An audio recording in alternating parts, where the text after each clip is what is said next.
नमस्कार, प्रीणाज किचनमध्ये स्वागत आहे आपलं. चला आज आपण मिक्स डाळ तयार करूया. तर मिक्स एवढ्यासाठीच म्हटली मी.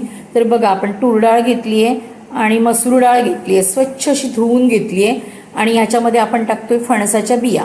सध्या आमच्या घरात फणसाच्या बिया भरपूर आहेत आणि नाही म्हटलं तरी 2-3 महिने त्या टिकणार आहेत, कारण आम्ही गावाच्या ठिकाणी काय करतो, एक लाल कलरची माती असते ती लावून ठेवतो त्यांना.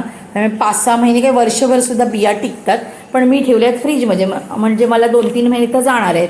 आणि सगळ्या आमट्यांमध्ये मी ह्या फणसाच्या बिया टाकते, म्हणजे चव तर अप्रतिम लागते. तुम्ही करून बघा, अशा फणसाच्या बिया असतील घरात तर सगळ्या आमट्यांमध्ये थोड्याशा बिया टाकायच्या आणि आमट्या बघा किती चवीला छान लागतात. कोकणातल्या माणसांना माहिती आहे चव किती छान लागते ती. त्यामुळे प्रत्येक कोकणातल्या माणसाच्या आमटीमध्ये सध्या फणसाच्या बिया पडत आहेत.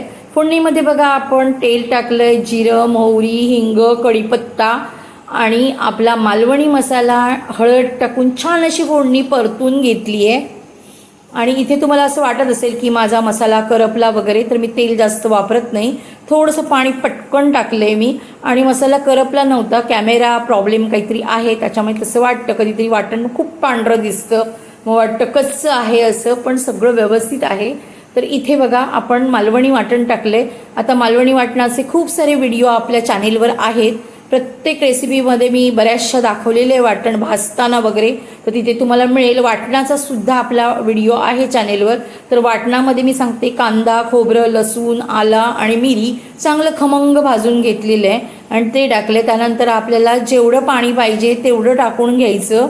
चवीपुरतं आपण इथे मीठ टाकतोय आणि मीठ टाकल्यानंतर आपण थोडीशी कोकम पण टाकतोय. मी इथे टोमॅटो नाही वापरला आहे, कारण मी जास्तीचं अशा डाळींना वगैरे कोकमच वापरते आणि कोकम किंवा चिंच टाकायची, त्याच्यामुळे ह्याची चव तर खूप छान लागते.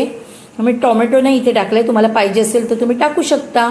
तर इथे आता आपण चांगली डाळीला एक दणकावून उकळी काढून घेऊया. घट्ट पातळ पाहिजे तेवढं पाणी टाकले मी. आणि नंतर आत्ता बघा, मी इथे वरून कोथिंबीर टाकणार आहे. तुम्ही माझ्या चॅनेलवर नवीन असाल तर माझ्या चॅनेलला लाईक, सबस्क्राईब आणि शेअर करायला विसरू नका. थोडीशी आपण हळद टाकली आहे बघा, मी विसरलेली ती, तर थोडीशी नंतर मी हळद टाकली. तर इथे बघा, आपण फोडणीमध्ये पण हळद टाकली आहे, तर इथे अजून थोडीशी मी हळद टाकली आहे, कारण मला कमी वाटत होती म्हणून. तर इथे छान अशी दणकावून उकळी काढली आहे आपण आणि वरून मी कोथिंबीर टाकते आहे. आता कोथिंबीर टाकल्यानंतर ही आपण डाळ उतरून ठेवणार आहोत आणि ह्या डाळीला एक छान असं तडका देऊया आपण.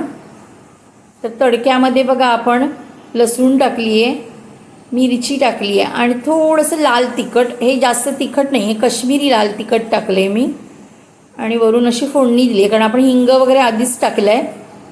तर डाळीचा कलर बघत असाल तुम्ही किती छान दिसतोय तो. पहिल्यांदा तुम्हाला असं वाटत होतं असेल ना की करपली आहे डाळ म्हणून, तर असं नाही आहे. आता ह्याच्याबरोबर आम्ही जास्त त्या बटाट्याच्या काचऱ्या, भजी किंवा कारलं फ्राय, आणि नॉनव्हेजचा दिवस असेल त्यावेळेस सुकट वगैरे असं काहीतरी घेतो. सुखे मासे भाजलेले असतात ते, फ्राय नाही, सुखे बांगडा सुका असतो सुकट किंवा धोडी असं. तर इथे आपली मस्तपैकी डाळ तयार झालेली आहे. ह्याच्याबरोबर तुम्ही, मी सांगते ते खाऊ शकता. तर इथे बघा, मी काचऱ्या बनवलेल्या आणि तुम्हाला दाखवल्या सुद्धा आहेत.